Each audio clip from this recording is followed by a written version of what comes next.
Hello learners, कैसे हैं आप लोग। I hope you all are doing great. हम लोग इंडियन पॉलिटी के चैप्टर वाइज एमसीक्यू को डिस्कस कर रहे हैं, जिसका ये थर्ड पार्ट है। आज हम लोग इंडियन कॉन्स्टिट्यूशन के आर्टिकल, शेड्यूल और पार्ट से रिलेटेड इंपॉर्टेंट क्वेश्चन को डिस्कस करेंगे, जिसमें पहला क्वेश्चन है, निम्नलिखित विषयों पर विचार कीजिए तथा उन्हें क्रमानुसार जैसा संविधान में उल्लिखित है व्यवस्थित कीजिए। पहले बात करेंगे संघ, राज्य और उसका क्षेत्र। ये है भाग 1 में मौलिक कर्तव्य, ये है भाग 4A में।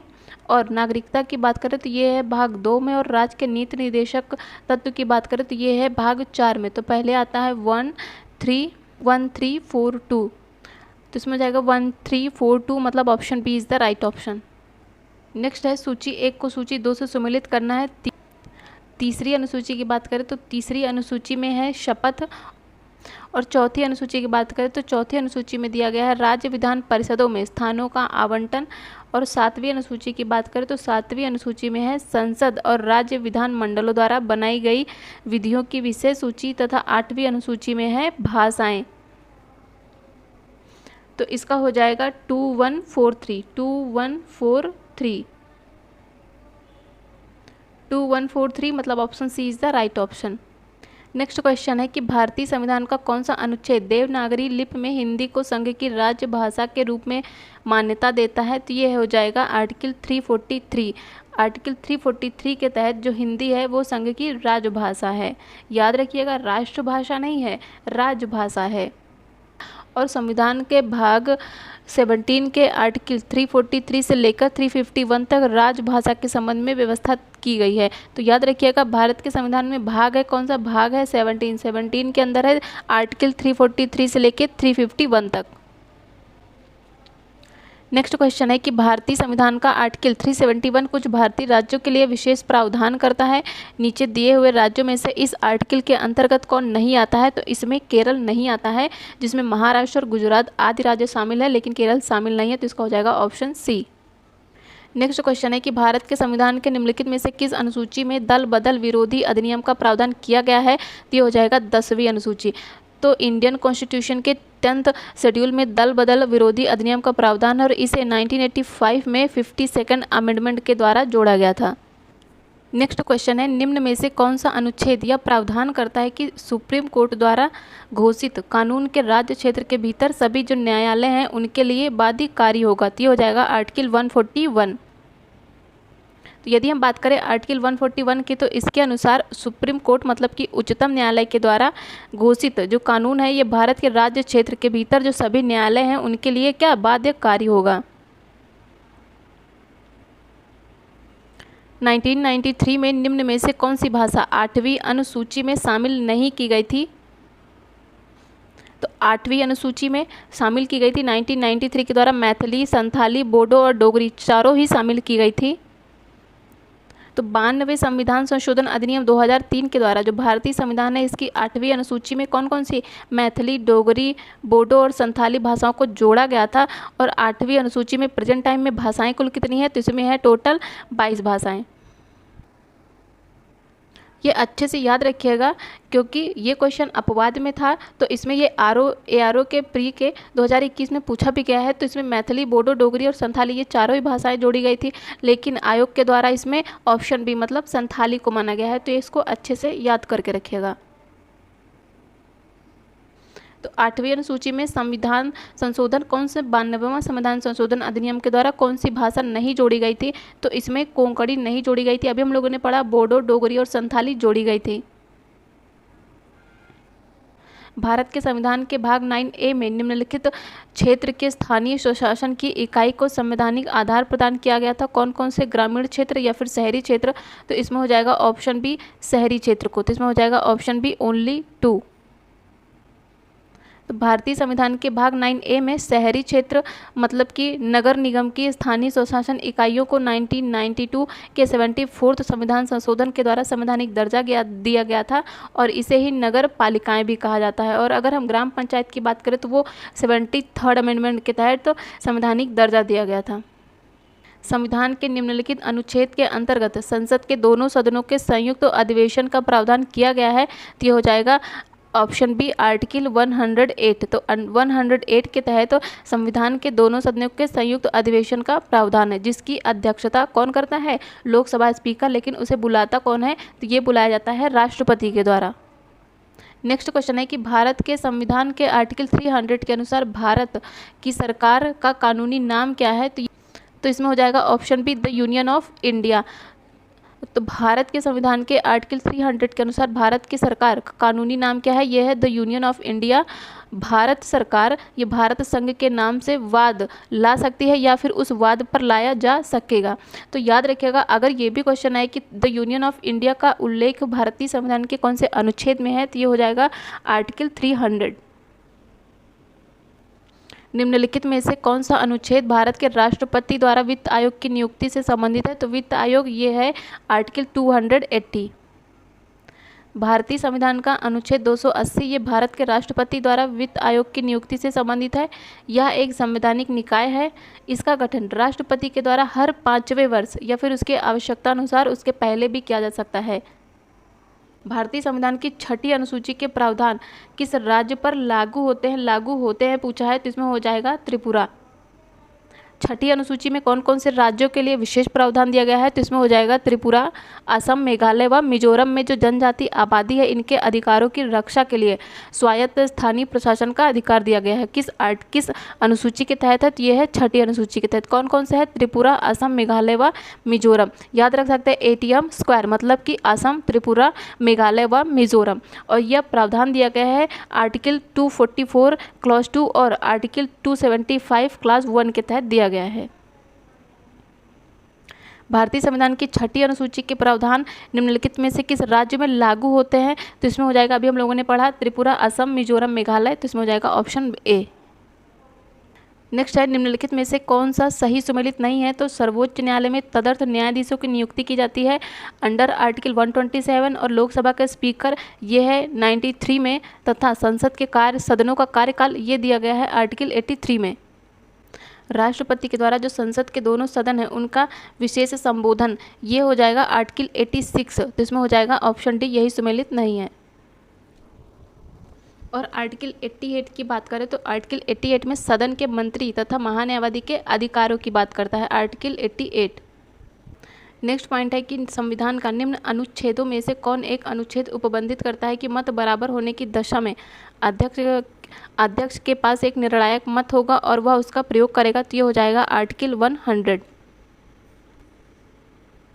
नेक्स्ट पॉइंट है कि संविधान का निम्न अनुच्छेदों में से कौन सा यह उपबंधित करता है कि मत बराबर होने की दशा में लोकसभा के जो अध्यक्ष है इसका मत निर्णायक होगा और वह उसका प्रयोग करेगा? तो ये है आर्टिकल 100।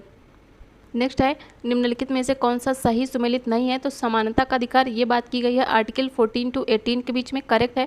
शोषण के विरुद्ध अधिकार ये 20 से 22 में नहीं है, शोषण के विरुद्ध अधिकार की बात की गई है आर्टिकल 23-24 में। तो इसका ऑप्शन बी ही सुमेलित नहीं है। नेक्स्ट क्वेश्चन है, निम्नलिखित में से कौन सा सही सुमेलित नहीं है? आर्टिकल 52 इसमें राष्ट्रपति का निर्वाचन नहीं है। आर्टिकल 52 बात करता है कि भारत में एक राष्ट्रपति होगा। निर्वाचन की बात की गई है आर्टिकल 52 में, निर्वाचन की बात की गई है आर्टिकल 54 में। तो इसका ऑप्शन ए ही सुमेलित नहीं है। ऑप्शन बी की बात करें तो आर्टिकल 51A इसमें मौलिक कर्तव्यों की बात की गई है और आर्टिकल 154 में राज्य की कार्यपालिका शक्तियां हैं तथा अनुच्छेद 165 में राज्य के महाधिवक्ता की बात की गई है। भारतीय संविधान के किस भाग में संघ राज्य संबंध दिए गए हैं? तो ये हो जाएगा भाग 11 में। जो संविधान का भाग 11 है ये बात करता है संघ और राज्यों के बीच संबंध की। आर्टिकल की बात करें तो यह है आर्टिकल 245 से लेकर 263 तक। और भाग 8 की बात करें तो भाग 8 बात करता है संघ राज्य क्षेत्र की और ये है आर्टिकल 239 से लेकर 242 तक। भाग 5 की बात करें तो भाग 5 में है संघ जो कि आर्टिकल 52 से लेकर 151 तक है। और भाग 7 की बात करें तो इसमें है प्रथम अनुसूची के भाग ख के राज्य जो कि 7वें संशोधन अधिनियम 1956 के तहत निरसित है। निम्नलिखित में से कौन सा अनुच्छेद राष्ट्रपति को क्षमादान की शक्ति देता है? तो ये हो जाएगा आर्टिकल 72। भारतीय संविधान के अनुच्छेदों में से कौन सा एक भारत के राष्ट्रपति को क्षमा देने का अधिकार देता है? तो ये अभी हम लोगों ने पढ़ा आर्टिकल 72। निम्नलिखित में से कौन सा आर्टिकल में निर्वाचन आयोग का प्रावधान किया गया है? तो ये हो जाएगा ऑप्शन बी आर्टिकल 324। तो भारतीय संविधान के आर्टिकल 324 में निर्वाचन आयोग का प्रावधान है और निर्वाचन आयोग में मुख्य निर्वाचन आयुक्त तथा 2 अन्य आयुक्त होते हैं जिनकी नियुक्ति राष्ट्रपति के द्वारा की जाती है।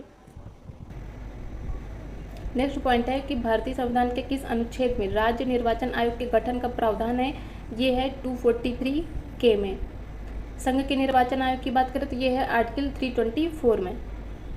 नेक्स्ट क्वेश्चन है कि भारतीय संविधान के किस अनुच्छेद के अंतर्गत अंतर्राष्ट्रीय समझौतों को प्रभावी बनाने हेतु संसद राज्य सूची के विषय पर कानून बना सकती है? तो ये हो जाएगा आर्टिकल 240। तो ये हो जाएगा ऑप्शन डी आर्टिकल 253 में। भारतीय संविधान के अनुच्छेद 253 के अंतर्गत अंतर्राष्ट्रीय समझौतों को प्रभावी बनाने के लिए संसद चाहे तो राज्य सूची के विषय पर कानून बना सकती है और यह व्यवस्था केंद्र को अपने अंतर्राष्ट्रीय दायित्व और प्रतिबद्धता को पूरा करने के योग्य बनाती है। नेक्स्ट है निम्न में से कौन सा सही सुमेलित नहीं है? न्यायपालिका व कार्यपालिका पृथक्करण, ये है आर्टिकल 50 में। अनुसूचित जातियों तथा अनुसूचित जनजातियों के शैक्षणिक तथा आर्थिक हितों की अभिवृद्धि, यह बात करता है आर्टिकल 46 तथा सहकारी सोसाइटी का संवर्धन आर्टिकल 43A नहीं है, तो इसका ऑप्शन सी ही सुमेलित नहीं है। यदि ग्राम पंचायत के गठन की बात करें तो ये है आर्टिकल 40 में, क्योंकि आर्टिकल 43A की बात करें तो इसमें है उद्योगों के प्रबंध में कर्मकारों के भाग लेने के संबंध में बताया गया है। संविधान के किस अनुच्छेद के द्वारा उद्योग के प्रबंध में कर्मकारों की भागीदारी का प्रावधान बताया गया है? तो ये है आर्टिकल 43A में। निम्नलिखित में से भारतीय संविधान का कौन सा अनुच्छेद आकस्मिकता निधि से संबंधित है? तो ये हो जाएगा आर्टिकल 267। निम्नलिखित में से कौन सा सही सुमेलित नहीं है? संविधान की अनुसूची और उनसे रिलेटेड प्रावधान है। तीसरी अनुसूची ये शपथ की बात करता है, करेक्ट है। 7वीं अनुसूची जिसमें 3 विधायी सूचियां हैं, संघरात और समवर्ती सूची, ये भी करेक्ट है। 8वीं अनुसूची बात करता है भाषाओं की। पहली अनुसूची पंचायत से रिलेटेड नहीं है, तो इसका ऑप्शन डी ही सुमेलित नहीं है। तो पहली अनुसूची बात करता है स्टेट एंड यूटीज की, तो इसका ऑप्शन डी ही सुमेलित नहीं है। पंचायत का प्रावधान किया गया है 11वीं अनुसूची में, ना कि पहली में, तो इसका ऑप्शन डी ही सुमेलित नहीं है। निम्नलिखित में से कौन सा सही सुमेलित नहीं है? सार्वजनिक स्वास्थ्य और स्वच्छता, ये राज्य सूची का विषय है, करेक्ट है। जनगणना ये संघ सूची का विषय है, ये भी सही है। राज्यसभा में सीटों का बंटवारा ये द्वितीय अनुसूची में है, ऑप्शन सी ही इसका सुमेलित नहीं है। और दल बदल विरोध की बात करें तो ये है 10वीं अनुसूची में। तो राज्यसभा में सीटों का बंटवारा ये दूसरी में नहीं है, ये है 4थी अनुसूची में, तो इसका ऑप्शन सी सही हो जाएगा। शिक्षा एक विधि विषय के रूप में सम्मिलित है, कौन सी अनुसूची में है? तो शिक्षा है समवर्ती सूची में। समवर्ती सूची का मतलब है कि इस पर स्टेट भी कानून बना सकते हैं तथा सेंट्रल भी कानून बना सकती है।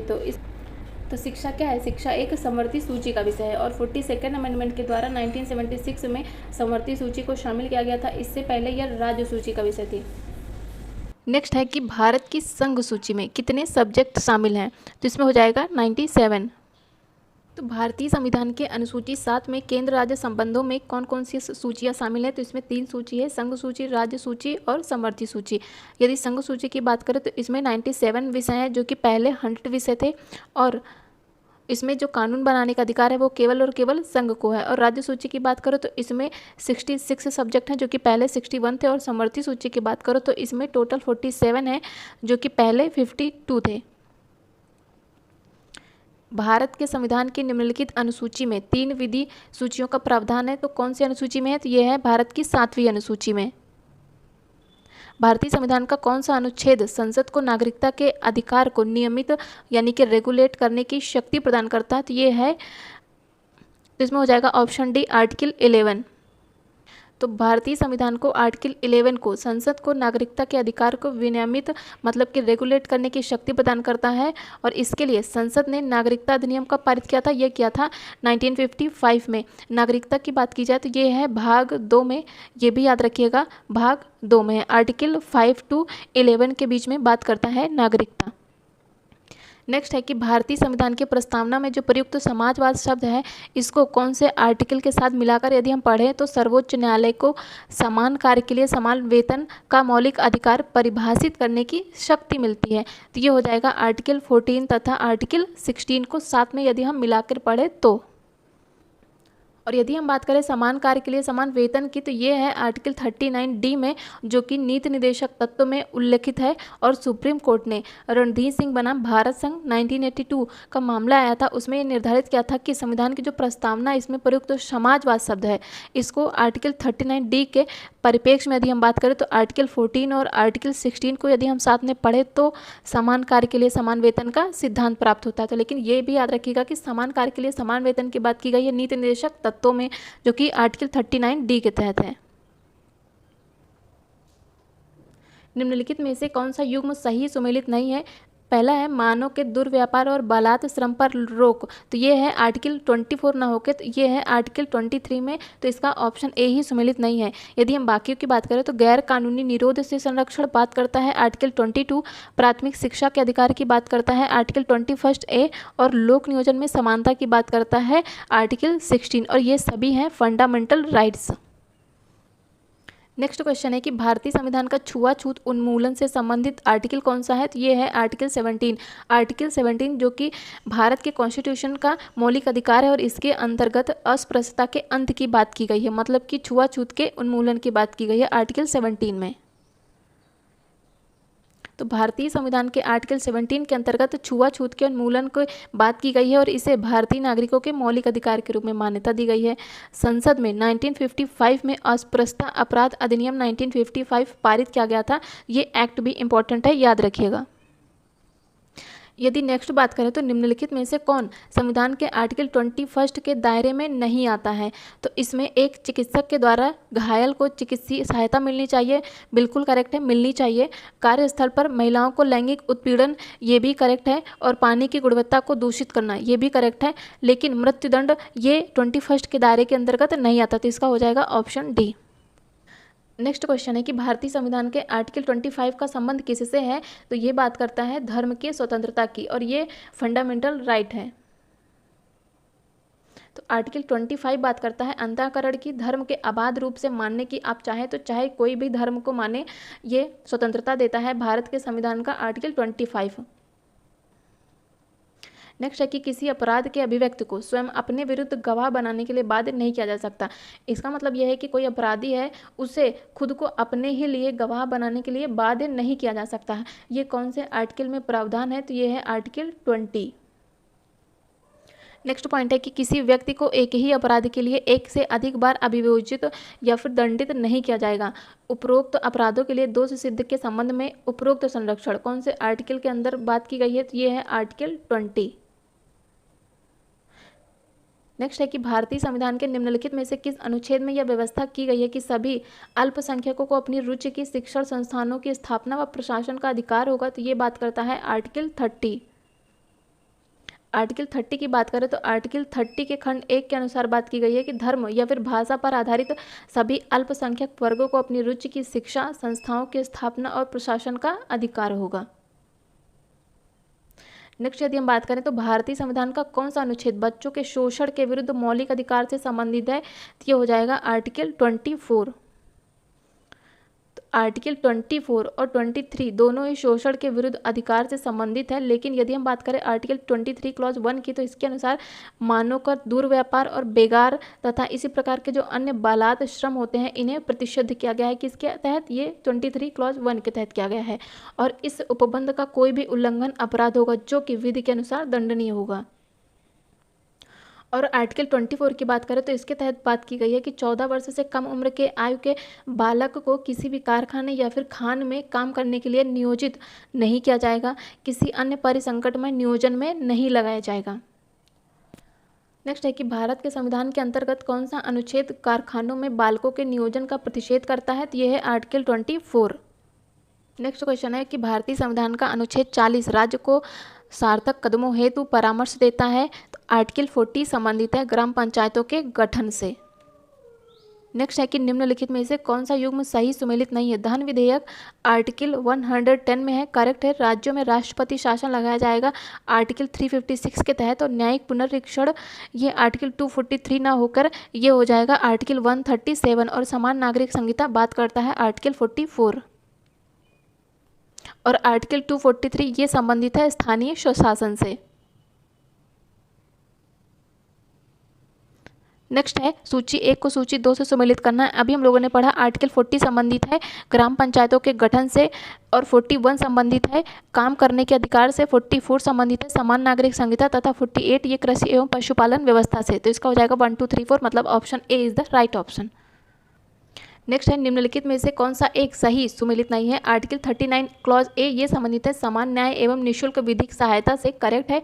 40 संबंधित है ग्राम पंचायतों के गठन से, ये भी सही है। आर्टिकल 44 ये संबंधित है समान नागरिक संहिता से, ये भी सही है। और आर्टिकल 48 की बात करें तो ये न्यायपालिका के कार्यपालिका के पृथककरण से नहीं संबंधित है, ये संबंधित है कृषि एवं पशुपालन से। और न्यायपालिका के कार्यपालिका से पृथककरण की बात करें तो ये है आर्टिकल 50 में। भारतीय संविधान का कौन सा अनुच्छेद भारत की विदेश नीति से संबंधित है, तो ये हो जाएगा आर्टिकल 51।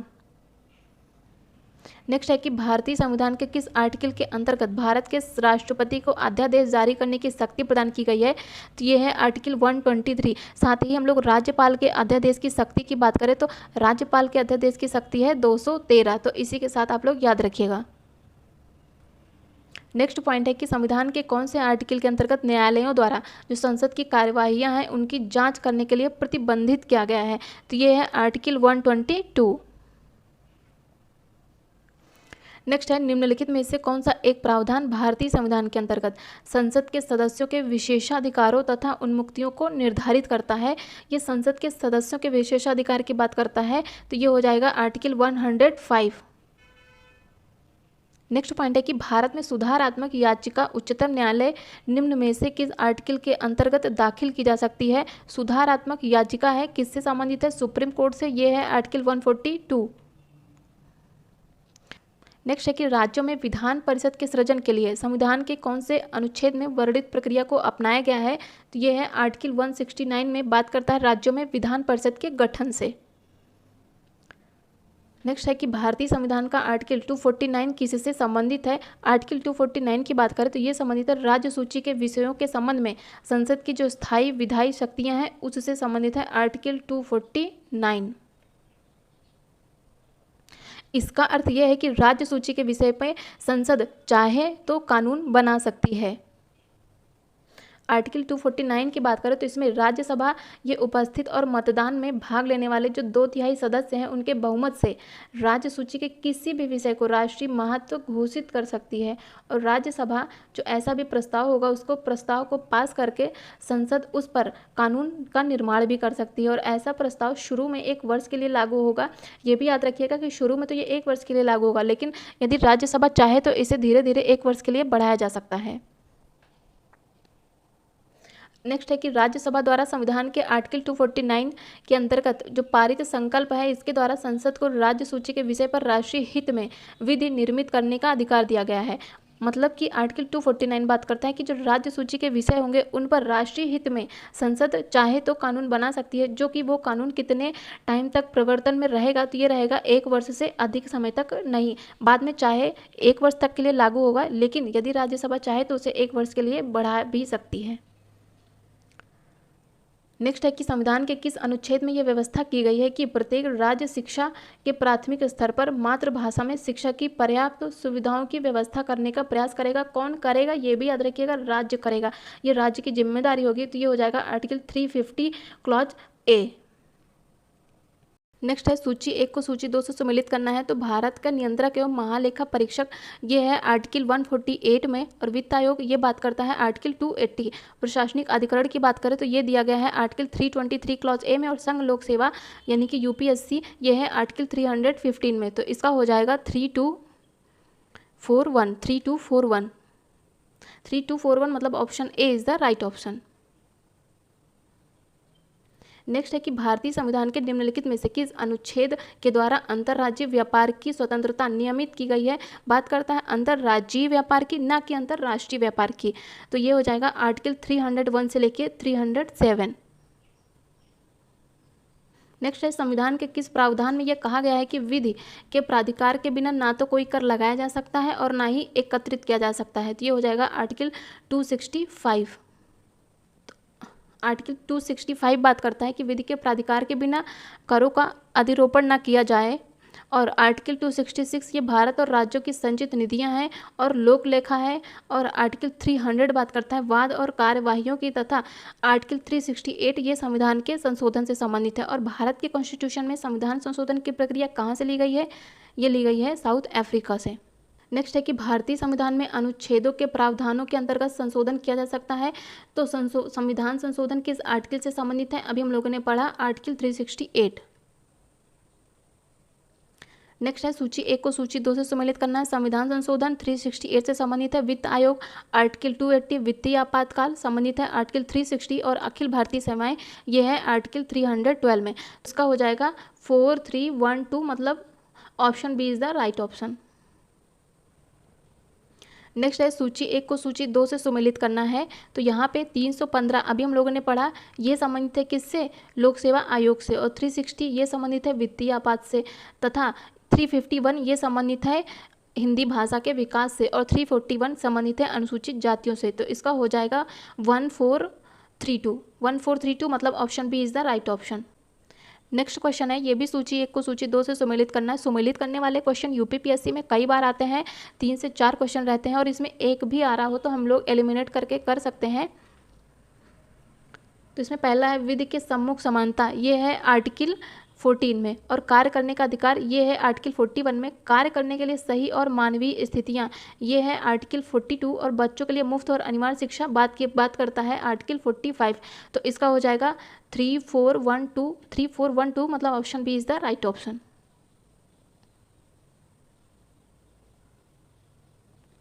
साथ ही हम लोग ये भी याद रखेंगे कि 6 से 14 वर्ष की आयु तक के जो बच्चे हैं उनके लिए निःशुल्क और अनिवार्य शिक्षा की व्यवस्था पहले आर्टिकल 45 के तहत नीति निर्देशक तत्वों में थी, लेकिन 86 अमेंडमेंट 2002 के तहत जो अनुच्छेद 21A है इसके तहत इसे मूल अधिकार बना दिया गया। और अब आर्टिकल 45 के तहत शैशव पूर्व देखभाल और 6 वर्ष से नीचे की आयु के बच्चों के लिए शिक्षा की व्यवस्था को शामिल किया गया है। तो ये भी याद रखिएगा।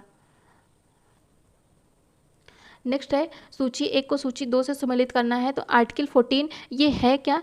ये है समानता का अधिकार जो कि एक फंडामेंटल राइट है। और आर्टिकल 36 ये है नीति निर्देशक तत्व। और आर्टिकल 74 ये संबंधित है मंत्रिपरिषद से। और आर्टिकल 368 अभी हम लोगों ने पढ़ा, ये संबंधित है संशोधन की प्रक्रिया से। तो इसका हो जाएगा 3421 मतलब option D is the right option. Next है सूची 1 को सूची 2 से सम्मिलित करना है। आर्टिकल 323A ये संबंधित है प्रशासनिक अधिकरण से। और आर्टिकल 324 संबंधित है निर्वाचन से। और आर्टिकल 330 की बात करें तो ये संबंधित है लोकसभा के लिए अनुसूचित जाति और अनुसूचित जनजाति सदस्यों के आरक्षण से। और आर्टिकल 320 संबंधित है लोक सेवा के आयोगों के कार्य से। तो इसमें हो जाएगा 2143 मतलब option C is the right option. Next है ये भी सूची 1 को सूची 2 से सम्मिलित करना है। आर्टिकल 76 इसमें क्या है? इसमें है भारत का महान्यायवादी। और आर्टिकल 148 ये संबंधित है भारत के नियंत्रक एवं महालेखा परीक्षक से। आर्टिकल 75 क्लॉज ए ये संबंधित है केंद्रीय मंत्रियों की नियुक्ति से। तथा आर्टिकल 131 संबंधित है सर्वोच्च न्यायालय के क्षेत्राधिकार से। तो इसमें हो जाएगा 3142 मतलब option B is the right option. Next है सूची 1 को सूची 2 से सम्मिलित करना है। आर्टिकल 164 ये संबंधित है राज्य के मुख्यमंत्री और मंत्रिपरिषद की नियुक्ति से। और आर्टिकल 155 ये संबंधित है राज्य के राज्यपालों की नियुक्ति से। और आर्टिकल 75 ये बात करता है संघीय प्रधानमंत्री तथा मंत्रिपरिषद की नियुक्ति से। और आर्टिकल 54 ये राष्ट्रपति के निर्वाचन से संबंधित है। तो इसका हो जाएगा 1 2 3 4 मतलब option A is the right option. इसमें सभी सम्मिलित हैं। नेक्स्ट है ये भी सूची 1 को सूची 2 से सम्मिलित करना है। आर्टिकल 14 बात करता है समानता के अधिकार की। और आर्टिकल 2 ये संबंधित है विधानता नए राज्यों को शामिल करने से। और आर्टिकल 111 ये संबंधित है राष्ट्रपति के विधेयक को अनुमति देने का अधिकार से। तथा आर्टिकल 22 जो कि एक फंडामेंटल राइट है ये गिरफ्तारी और निरोध के संरक्षण से संबंधित है, जिसका हो जाएगा 2143 मतलब option B is the right option. Next है निम्नलिखित में से कौन सा सही सुमेलित है? आर्टिकल 17 न्याय के समक्ष समानता ये सही नहीं है। आर्टिकल 17 बात करता है अस्पृश्यता के अंत की।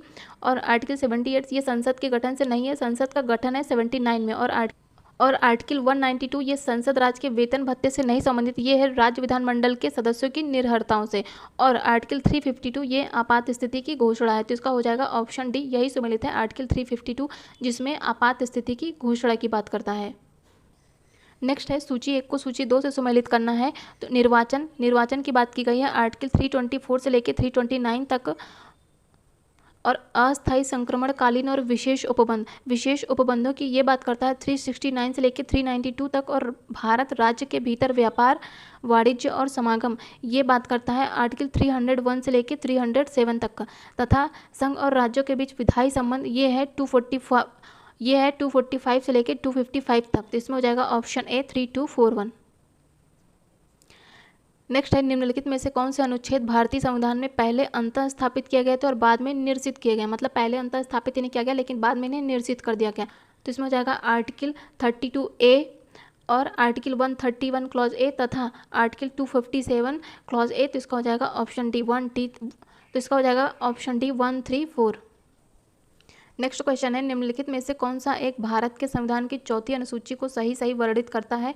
भारत के संविधान की चौथी अनुसूची में है राज्यसभा में स्थानों का आवंटन।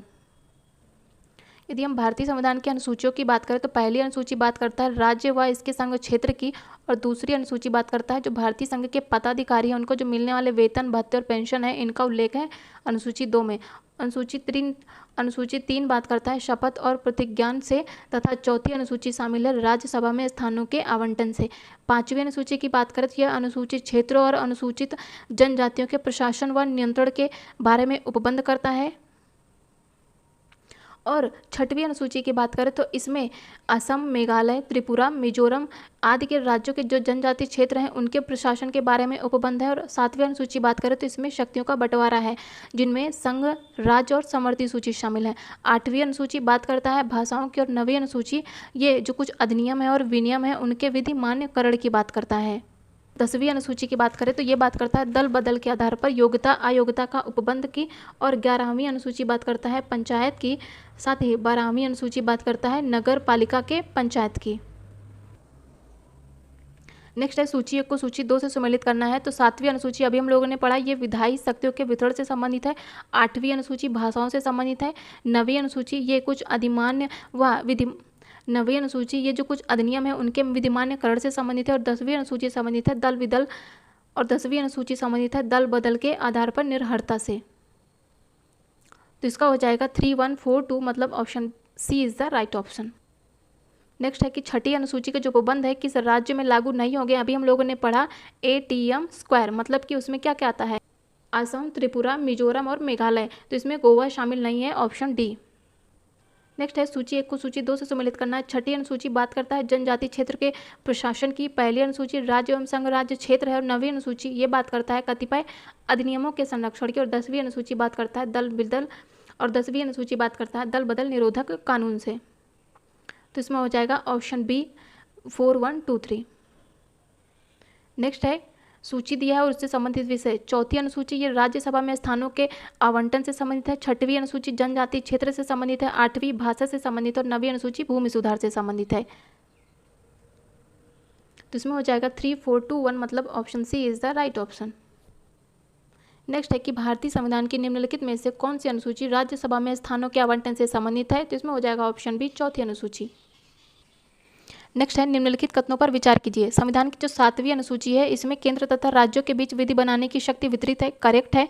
जिसमें ही संघ, राज्य और समवर्ती सूची 3 विषय शामिल हैं। और संविधान की 11वीं अनुसूची की बात करें तो ये पंचायतों को शक्ति प्रदान करता है। 11वीं अनुसूची पंचायतों को शक्ति प्रदान करता है, करेक्ट है। तो इसमें दोनों सही है, इसलिए हो जाएगा इसका ऑप्शन सी। नेक्स्ट है कि भारतीय संविधान की 3री अनुसूची में निम्न में से क्या उपबंधित है। इसमें संघ के मंत्री के लिए पद की शपथ का प्रारूप, करेक्ट है। और इसमें उच्चतम न्यायालय के जो मुख्य न्यायाधीश है उनके द्वारा जो ली जाने वाली शपथ है उनका भी प्रारूप है। और इनमें जो भारत के राष्ट्रपति हैं उनके पद की शपथ का प्रारूप है। इसमें राष्ट्रपति का शपथ शामिल नहीं है, तो ऑप्शन सी नहीं होगा। और संसद के जो सदस्य हैं उनके द्वारा ली जाने वाली शपथ का प्रारूप है। तो इसमें हो जाएगा 124, मतलब option C is the right option. जो राष्ट्रपति का शपथ है ये आर्टिकल 60 बात करता है राष्ट्रपति के शपथ से। नेक्स्ट है निम्नलिखित में से कौन सा एक सम्मिलित नहीं है। विषय दिए गए हैं और ये कौन सी सूची से संबंधित है। तो 1 जो है ये कौन सी सूची से संबंधित है, ये संबंधित है समवर्ती सूची के। और शेयर बाजार ये समवर्ती सूची से नहीं, ये संघ सूची से शामिल है। इस पर सिर्फ कानून बनाने का अधिकार संघ को है।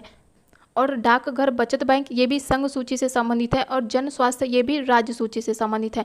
तो राज्य सूची मतलब राज्य को कानून बनाने का अधिकार है, संघ सूची मतलब संघ को कानून बनाने का अधिकार है, और यदि समवर्ती सूची की बात करें तो इस पर संघ और राज्य दोनों ही कानून बना सकते हैं।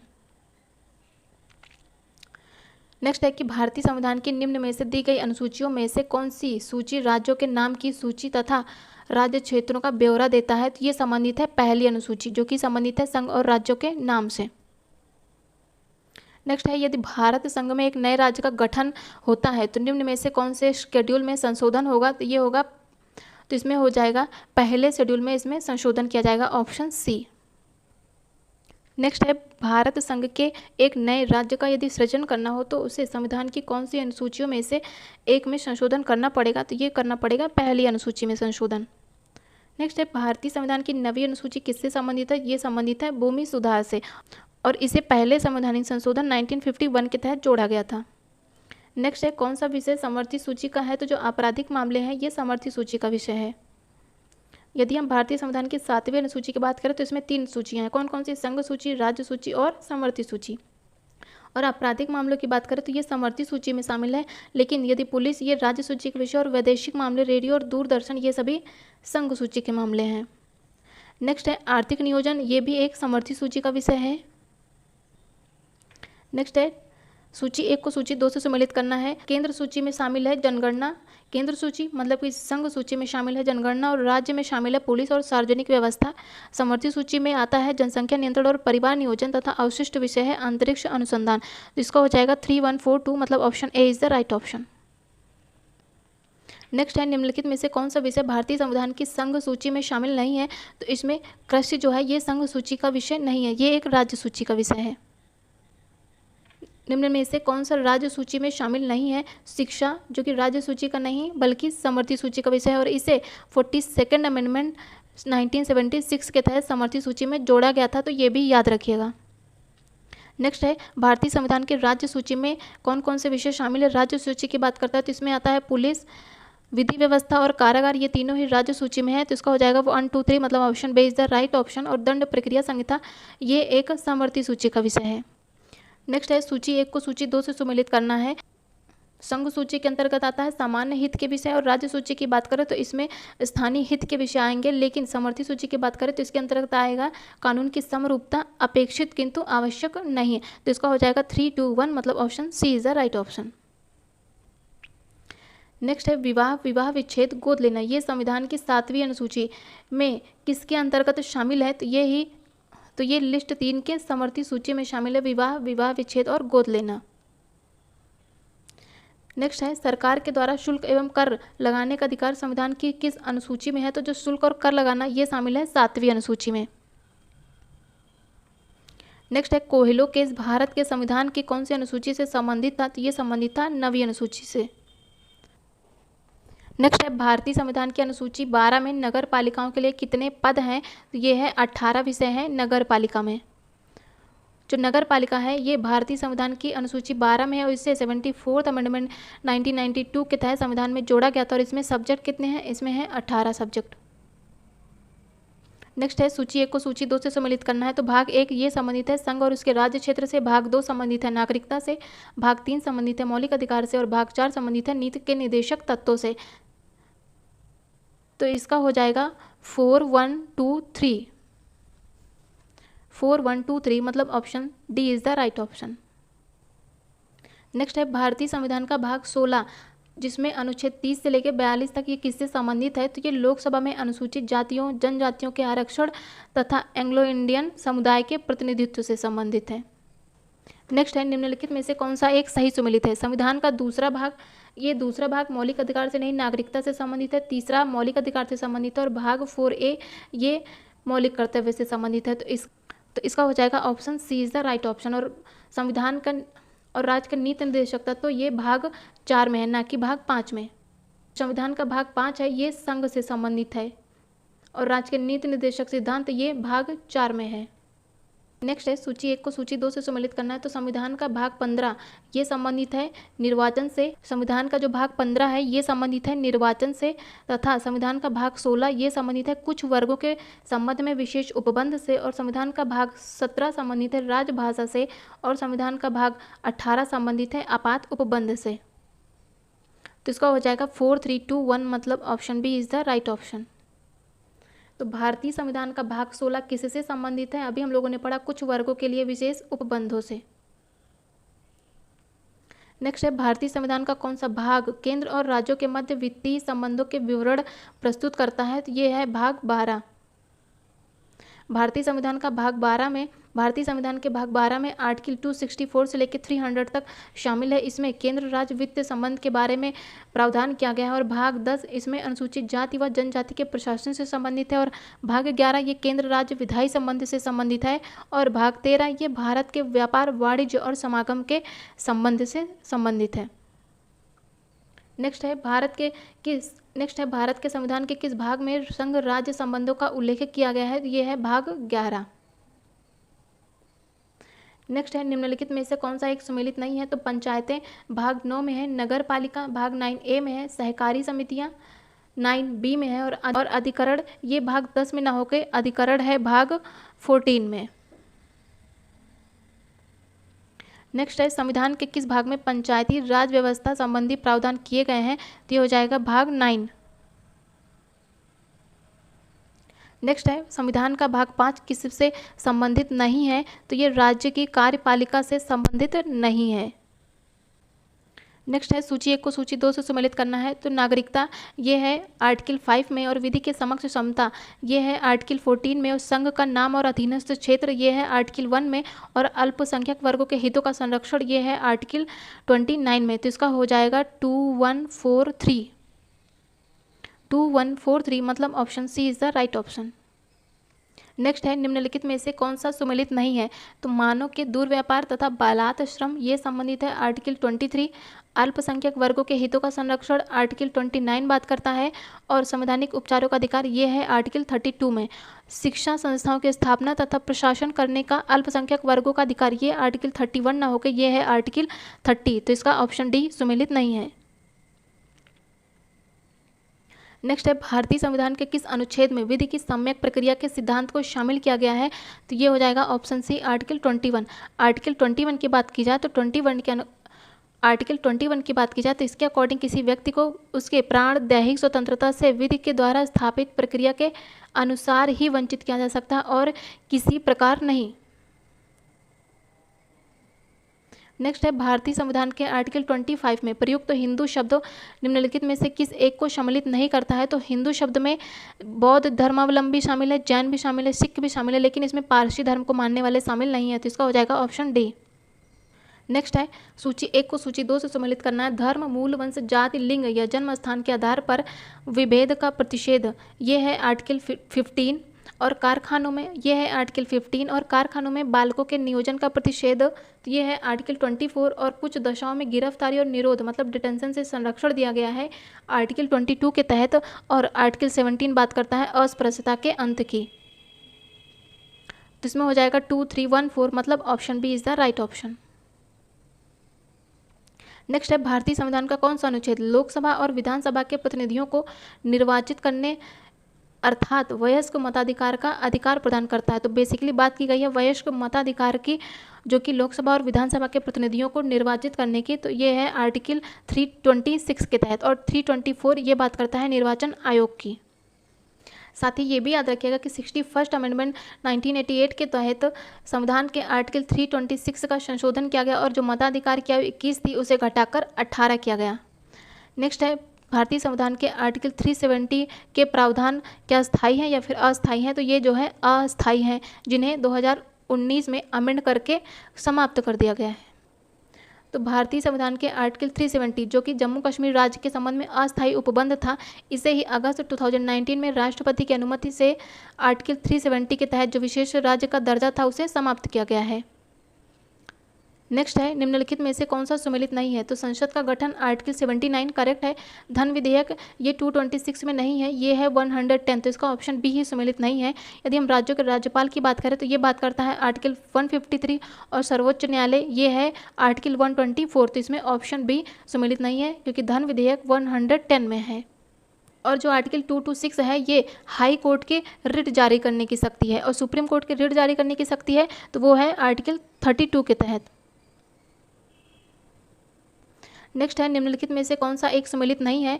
आर्टिकल 39A बात करता है सामान्य न्याय एवं निःशुल्क विधिक सहायता की, करेक्ट है। आर्टिकल 40 बात करता है ग्राम पंचायतों के गठन की और आर्टिकल 44 बात करता है सामान्य नागरिक संहिता की। लेकिन आर्टिकल 48 ये न्यायपालिका के कार्यपालिका से पृथककरण से नहीं ये संबंधित है, ये है आर्टिकल 50 में। न्यायपालिका से कार्यपालिका का पृथककरण ये है आर्टिकल 50 में और आर्टिकल 48 संबंधित है कृषि एवं पशुपालन के संगठन से। निम्नलिखित में से कौन सा एक सही सुमेलित नहीं है? तो अंतर्राज्यीय परिषद ये है आर्टिकल 263 में, वित्त आयोग आर्टिकल 280 में, प्रशासनिक न्यायाधिकरण ये है 323 क्लॉज ए में और संघ लोक सेवा आयोग की व्यवस्था है 315 में। तो इसमें सभी सही हैं, तो इसमें होना चाहिए था नन ऑफ द अबव क्योंकि इसमें सभी सुमेलित हैं।